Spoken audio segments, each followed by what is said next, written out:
बस्तर में पत्रकारिता चुनौतीपूर्ण है, अक्सर कहा जाता है। दरअसल बस्तर के पत्रकार जो है ना, इन चुनौतियों के आदी हो चुके हैं। अब ये हमारे लिए एडवेंचर बन चुका है, रोमांच भरा सफ़र। जब तक हम इन चीज़ों से नहीं गुजरते हैं तब तक बहुत ज़्यादा उचित नहीं लगता कि भैया रिपोर्ट कैसे तैयार हुआ है हमारा। हम जो है एक रिपोर्टिंग के लिए निकले थे, सिलगेर पहुँचे, सिलगेर आंदोलन को कवर करने के लिए। ये जो आप तिरपाल से अजय दिखा दीजिएगा, तिरपाल से बना हुआ छत है और नीचे जो है दरअसल सड़क है और ठीक बगल में हमारे लिए जो बिस्तर लगाई गई है वो पन्नी का ही बना हुआ है, तिरपाल का ही बना हुआ है बिस्तर है, और उसी बिस्तर में हम सोने वाले हैं। हम आए हैं यहाँ पे रिपोर्टिंग के लिए और हम दिखाना चाह रहे थे भाई सिलगेर आंदोलन कैसा चल रहा है। 5 महीने बीत चुके हैं, आदिवासी जो है पिछले 5 महीनों से लगातार इस आंदोलन को अनवरत जारी रखे हैं। आए थे और फिर काफ़ी शाम हो गई, आदिवासी भाइयों ने हमसे निवेदन किया, सर आज यहाँ ठहर जाइएगा, तो हम यहाँ ठहर गए। यहीं खाने पीने का बंदोबस्त, इसी सड़क पे सोने का इंतजाम आदिवासी भाइयों ने किया है। जंगलों में जब हम रिपोर्टिंग के लिए जाते हैं तो वहाँ इस तरह की चीज़ों को मैंने कई दफ़े फेस किया है, लेकिन ये सड़क पे सोने वाला मामला जो है ये पहली बार हो रहा है मेरे साथ, स्पेशली तब जबकि आंदोलन आदिवासियों का चल रहा है। और ऐसा आंदोलन जिसकी चर्चा करीब 1-1.5 सप्ताह तक देश भर की मीडिया करती रही, उसके बाद फिर भूल गई। मुझको लगा कि भाई जाना चाहिए, अब देखना चाहिए क्या स्थिति है वहाँ पे। लौट आया मैं वापस इस जगह पे आप लोगों को ये दिखाने के लिए कि आंदोलन किस तरह से चल रहा है। इस पूरे वीडियो का मकसद ये है कि भाई आपको ये दिखाऊं कि कैसे और किस तरह से आदिवासी इस आंदोलन को बराबर जारी रखें। बहरहाल किस तरह से जारी रखें और कैसी रात हमारी यहाँ पे गुजरेगी ये मैं आपको बताऊंगा। नमस्कार, मैं मुकेश चंद्राकर हूँ और आप बस्तर जंक्शन देखना शुरू कर चुके हैं। बस्तर जंक्शन की रिपोर्ट्स यदि आपको पसंद आते हों तो आप बस्तर जंक्शन के यूट्यूब चैनल को लाइक और सब्सक्राइब कर सकते हैं, और साथ ही बस्तर की खबरों से अपडेट रहने के लिए आप हमें फेसबुक, यूट्यूब और ट्विटर हैंडल पे फॉलो कर सकते हैं। बहरहाल इस जगह पे मैं पहुंचा, सिलगेर पे हूं मैं। सिलगेर करीब रात 11:30-12 बज रहे हैं। आंदोलनकारी सारे के सारे सो चुके हैं। यहाँ किस तरह की कोई व्यवस्था नहीं है, बस सड़क पहुंच चुकी है मगर बिजली नहीं है, स्वास्थ्य सुविधा नहीं है, शिक्षा की कोई व्यवस्था नहीं है। लेकिन फिर भी आदिवासियों को ऐसा लगता है कि जल जंगल ज़मीन बचाने के लिए ये आंदोलन जारी रखना चाहिए। हम आए थे, मेरे साथ कुछ साथी भी हैं। ये नए तरीके का अनुभव है मेरे लिए। और चूँकि मेरे साथ बस्तर टॉकीज से विकास तिवारी जी हैं, रानू तिवारी, जिन्हें हम प्यार से रानू बुलाते हैं, वो हैं, जानते हैं कि ये अनुभव उनके लिए कैसा है। रानू जी, बहुत सामान्य सवाल जो आमतौर पे एक पत्रकार दूसरे पत्रकार या किसी सेलिब्रिटी या किसी भी शख्स से करता है, ये नया तरह का अनुभव है, आपके हाथ में प्लेट भी है। मैं वही बता रहा था कि बस्तर में पत्रकारिता, मैं बस्तर में नहीं, पत्रकारिता आप कहीं भी करें तो इसे आप चुनौती मान लें या एडवेंचर मान लें, जो भी मान लें, लेकिन ये पत्रकार, ये जो आप वीडियो अभी बता रहे हैं अपने दर्शकों को, दरअसल ये कहानी के पीछे की कहानी है। जब एक कहानी आप देखते हैं तो उसके पीछे कई कहानी होती हैं और उस कहानी के कई किरदार होते हैं। जैसे उस किरदार में एक किरदार मैं भी हूँ। आप मुकेश चंद्राकर की जो कहानी देखेंगे, जो ये आपको दिखाएंगे आपके इसके पहले की रिपोर्ट में, इसके बाद की रिपोर्ट में, जो सिलगेर से जुड़ी हुई होगी, उस कहानी का एक किरदार मैं भी हूँ। इसलिए हूँ क्योंकि मैं और मुकेश हम दोनों साथ में आए हैं। हमारे इस कहानी के किरदार बादशाह खान जी हैं, वो भी जो बैठे हैं अभी, मुकेश उनसे भी बात करेंगे। और इसके पीछे की एक कहानी ये भी है कि आदिवासी मई से यहाँ पे आंदोलन कर रहे हैं। उनकी ये मांग है, मांग जायज़ है कि क्या सरकार उस पर क्या एक्शन लेती है, सरकार का नज़रिया क्या है, ये दूसरे कहानी का हिस्सा है। लेकिन उसके पहले अंदर की कहानी, जो कहानी अमूमन हम आपको नहीं बताते, लेकिन आज हमने सोचा कि इसको बताना चाहिए। तो कहानी ये है कि उस कहानी को बताने से पहले हम बहुत जद्दोजहद करके यहाँ तक पहुँचे हैं। पहुँचने के बाद हमारे लिए ग्रामीणों ने जो व्यवस्था की है, ग्रामीणों ने व्यवस्था वही की है जो उन्होंने अपने लिए की है।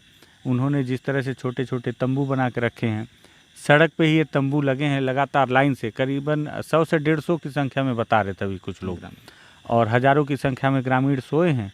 और जब ग्रामीण जो आंदोलन कर रहे हैं, जब वो सड़क पे सोए हैं और इस तंबू, छोटे छोटे तंबू के नीचे, तो आपके लिए कोई 5 स्टार व्यवस्था तो होगी नहीं, बिल्कुल नहीं। तो आपके लिए भी वही व्यवस्था है, आपके लिए भी वही, मतलब हम लोगों के लिए भी यही व्यवस्था है कि ये मेरे हाथ में प्लेट अभी भी है, इस पे मेरे लिए हाँ खाना मैं खा चुका हूँ, मतलब मैं खाना खा चुका हूँ, लेकिन मुझे लगा कि इसे भी आपको दिखाना चाहिए कि ये व्यवस्था ग्रामीणों ने की है, हमें उनका शुक्रिया अदा करना चाहिए कि वो हमारे लिए इतना व्यवस्था कर रहे हैं।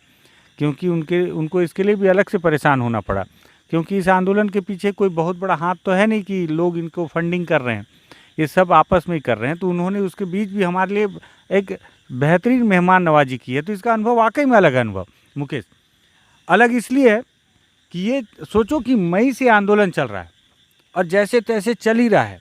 सरकार ने कहा ख़त्म हो गया मामला, बातचीत हो गई, मुख्यमंत्री ने बुला के बातचीत कर लिया, लेकिन इनको संतुष्ट नहीं कर पाए। ये 100-150 रोज आके बैठ के अपना आंदोलन जारी रखें। इसके पीछे अपने घर से अपनी खेती बाड़ी छोड़ के अलग आए हैं, लेकिन घर में जो बचा चावल है वो लेके आए हैं। ठीक है, मतलब आप सोचिए कि खेती छोड़ के आए हैं, घर में जो घर के बाड़ी में जो है ये सब्जी जो उगा रहे हैं वो भी लेकर आए हैं, वो भी लेके आए हैं, मतलब बाड़ी में जो उगा है लौकी, भिंडी, करेला, वो भी लेके आए हैं और उस पे से हमारी मेहमान नवाजी कर रहे हैं। और इनके साथ में रह के एक रात हमको ये अलग से जो है अंडे की सब्जी बना रहे हैं वहाँ। अंडे की सब्जी, मतलब इनके लिए वीआईपी ट्रीटमेंट है। मैं तो शाकाहारी हूँ, तो मुकेश चंद्राकर, बादशाह खान जी के लिए वीआईपी ट्रीटमेंट है कि इनके लिए अंडे की व्यवस्था हो कि भाई कुछ पत्रकार आ रहे हैं जो हमारी आवाज़ वहाँ तक पहुँचाएंगे, दिल्ली तक, तो उनके लिए एक विशेष व्यवस्था, मतलब उनको एक अव्वल दर्जे का ट्रीटमेंट दिया जा रहा है। अलग अनुभव है। मैं आपको बता रहा हूँ कि ये जितने संसाधन उपलब्ध हैं सारा का सारा इस्तेमाल कर रहे हैं। हाँ, सबसे बेहतर संसाधन, सबसे बेहतरीन, मतलब जो चीज़ है जो है उसी का इस्तेमाल किया जा रहा है और उसको बेहतर ढंग से किया जा रहा है। अलग अनुभव है, मज़ेदार अनुभव है। और इसको मैं मतलब मुकेश बता रहे हैं, ये मुकेश जो इस बात को आपको बता रहा है, आपको देखना चाहिए कि जब आप बस्तर जंक्शन में कोई कहानी देखते होंगे, आपको लगता होगा वाह क्या कहानी आई, तो उस कहानी के पीछे की कहानी को भी आपको ज़रूर जानना चाहिए। तो आपको मुकेश को इस बात के लिए धन्यवाद देना चाहिए कि आपने कहानी के तो आपको मुकेश को भी धन्यवाद देना चाहिए कि मुकेश ने आपको कहानी के पीछे की कहानी भी बताई, वो कहानियाँ जो अक्सर दब जाती हैं या पत्रकार आपको बता नहीं पाता या उसको स्पेस नहीं मिल पाता। तो आज मुकेश के पास स्पेस है ये बताने के लिए कि हर कहानी के पीछे कितनी कहानियाँ होती हैं, हर पीछे की कहानियों में कितने किरदार होते हैं जिनका जिक्र कभी नहीं होता, केवल मुख्य कहानियों के किरदार गिने जाते हैं। तो आपको मुकेश को धन्यवाद देना चाहिए कि उन कहानियों को भी आपके सामने ला रहा है और क्या चुनौतियाँ होती हैं जो अब यहाँ के आदिवासियों के लिए जिस तरह से आम बात हो गई है, यहाँ के पत्रकारों के लिए भी आम बात हो गई है कि किस तरह से बस्तर के अंदरूनी इलाकों में वो पत्रकारिता कर रहा है। ये चुनौतियाँ आमतौर पर आएंगी, अब वो नॉर्मल हैं। न केवल मुझे बल्कि रानू तिवारी के साथ ही बस्तर के कई पत्रकारों को, देश भर के कई पत्रकारों को इस चीज़ के लिए धन्यवाद देना चाहिए। दरअसल जिन संस्थानों के लिए हम काम करते हैं उन संस्थानों में ऐसे मतलब कहानी के अंदर की जो कहानी होती है, जिस चीज़ के लिए एक पत्रकार संघर्ष करता है, तो वो संघर्ष की कहानी जो है सामने निकल कर नहीं आ पाती है आम आवाम के सामने। बिल्कुल ठीक है आपने। कई दफ़े होता ही है कि स्पेस की कमी हो जाए, कुछ और मतलब दबाव की बात हो जाए, या एक पत्रकार का मेहनत ज़रूरी नहीं समझा जाता कि क्या मैं पत्रकार की मेहनत, तो मतलब क्या इसको भी बताना ज़रूरी है क्या कि पत्रकार ने कितना जोखिम उठाया, कितनी समस्याओं का सामना किया। इन कई वजह होती हैं कि उस कहानी को दबा दिया जाता है। कुछ देर पहले आप मुझको बता रहे थे कि संस्थान की भी अपनी मजबूरी होती है। संस्थान की अपनी मजबूरी होती है, मैं इस बात पे संस्थान को भी गलत नहीं ठहराऊँगा, संस्थान की अपनी मजबूरी होती है। एक संस्थान चलाना बहुत बड़ी चुनौती होती है, मुझे लगता है ऐसा। हाँ, ये बात भी ज़रूर है कि कई दफ़े कई लोग कई अलग तरीके से अपने अंदर बदलाव ले आते हैं, तो उस बात का दुख भी है, लेकिन संस्थान की मजबूरी भी हम समझते हैं। मैं दोष किसी को नहीं दे रहा हूँ, लेकिन मैं बता रहा हूँ कि कहानी के पीछे की कहानी जो आपसे हमेशा चूक जाती है, वो कहानी आपको बता रहे हैं। और ये वजह इसलिए क्योंकि हम बैठे हुए हैं, हमें लगा कि इस कहानी को बताना चाहिए, इस कहानी को आपके सामने लाना चाहिए। लगना चाहिए कि आपको इस कहानी को जानकर इस बात को सोचना चाहिए कि यार जब एक पत्रकार जब एक कहानी लेके आता है तो उसके पीछे की कितनी कहानियाँ मर जाती हैं, मार दी जाती हैं या वो सामने नहीं आ पाती नहीं हैं। इसीलिए कहानी है। बिल्कुल सही। अब कईयों दफ़े हमारे साथ ये चीज़ें भी हैं, क्योंकि अब हमारे पास स्पेस है, हमारे पास इतनी जगह है कि हम अपनी कहानी बता सकें। तो ये कहानी हम जो है अपने YouTube चैनल के माध्यम से बता रहे हैं। खैर हमारे साथ बादशाह जी हैं। बादशाह जी लंबे समय से, बादशाह जी मतलब रैपर बादशाह जी नहीं, बस्तर के पत्रकार हैं। साथ आए रानू तिवारी जी के साथ। बादशाह जी बहुत सामान्य सवाल है मेरा, जो आमतौर पर एक पत्रकार दूसरे पत्रकार से करता है, किसी से भी करता है। अनुभव कैसा है? बिल्कुल मेरे लिए तो बिल्कुल नया अनुभव है। सड़क के किनारे जो है, सड़क पे जो है, किनारे नहीं बल्कि सड़क पे जो है तंबू लगा हुआ है, वहाँ पे आंदोलनकारी सो रहे हैं, वहीं पे जो है आप भी सो रहे हैं। बिल्कुल मुकेश जी, धन्यवाद आपका। ये अनुभव मेरे लिए भी बहुत नया है, क्योंकि मैं इससे पहले भी कई बार जंगल गया हूँ, रहा हूँ, लेकिन ये अनुभव बहुत ही नया है। आज जैसे ही हम साथ में निकले विजयपुर से, सफ़र अच्छा रहा।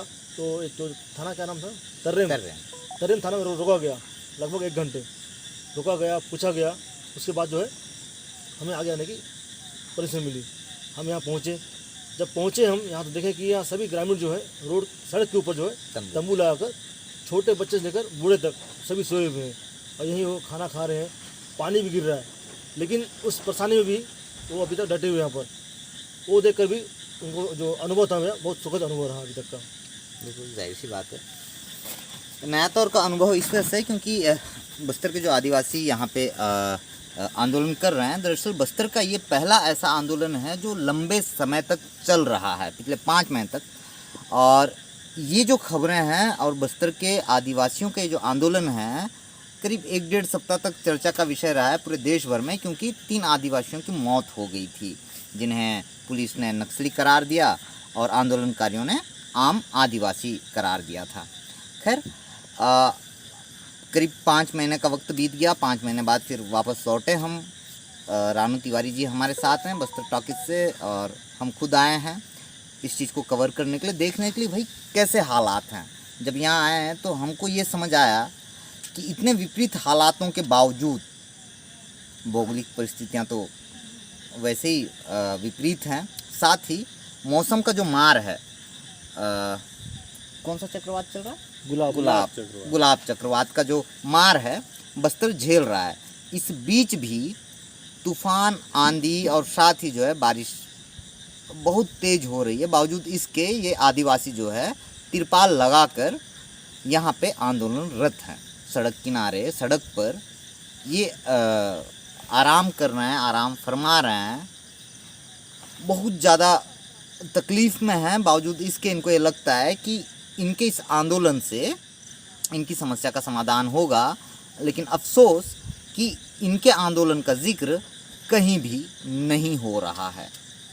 बहरहाल इसी तरह के ग्राउंड रिपोर्ट्स देखने के लिए आप बस्तर जंक्शन के YouTube चैनल को लाइक और सब्सक्राइब कर सकते हैं। इसके अलावा बस्तर की खबरों से बाखबर रहने के लिए आप बस्तर जंक्शन के फेसबुक पेज और साथ ही इंस्टाग्राम और ट्विटर पे आप फॉलो कर सकते हैं। धन्यवाद।